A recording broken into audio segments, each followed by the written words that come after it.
Հունիսի 3-ին ժամը 12:33-ին ոստիկանության օպերատիվ կառավարման կենտրոն զանգած տղամարդը հայտնում էր երեխայի առևանգման մասին։ Երևանում բնակություն հաստատած օտարերկրյա քաղաքացուն Կոմիտասի պողոտայում վազելով մոտեցել էին դիմակավորված անձինք եւ փախցրել նրա դստերը։ Մեկնել են Երևան քաղաքի վարչության քրեական ոստիկանները եւ համայնքային ոստիկանության Արաբկիրի բաժնի ծառայողները։ Ահազանգողի հետ մանրակրկիտ զրույցից հետո վարկած առաջ քաշվեց, որը կարճ ժամանակ անց հաստատվեց։ Ըստ այդ վարկածի աղջնակին փախցրել էր նրա կենսաբանական մայրն իր ներկայիս ամուսնու եւ 2 այլ անձի հետ։ Ավելին, մայրը նույնպես Երևանում բնակություն հաստատած օտարերկրյա քաղաքացի է եւ կասկած կար, որ առևանգողները երեխայի հետ կհատեն պետական սահմանը։ Նման դեպքերում ոստիկանության տարածքային ստորաբաժանումների համագործակցությունը հաճախ է արագ արդյունք տվել։ Այդպես եղավ եւ այս անգամ։ Նույն օրը ժամը 17:10-ին համայնքային ոստիկանության նոյեմբերյանի բաժնի ծառայողները Բագրատաշենի սահմանային անցակետում ձերբակալեցին երեխայի մորը, նրա ներկայիս ամուսնուն եւ մի օտարերկրացու։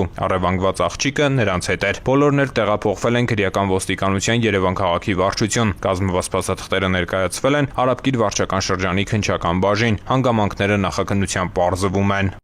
Ծանուցում ենթադրյալ հանցանքի մեջ կասկածվողը կամ մեղադրվողը համարվում է անմեղ, քանի դեռ նրա մեղավորությունը ապացուցված չէ Հայաստանի Հանրապետության քրեական դատավարության օրենսգրքով սահմանված կարգով, դատարանի օրինական ուժի մեջ մտած դատավճռով։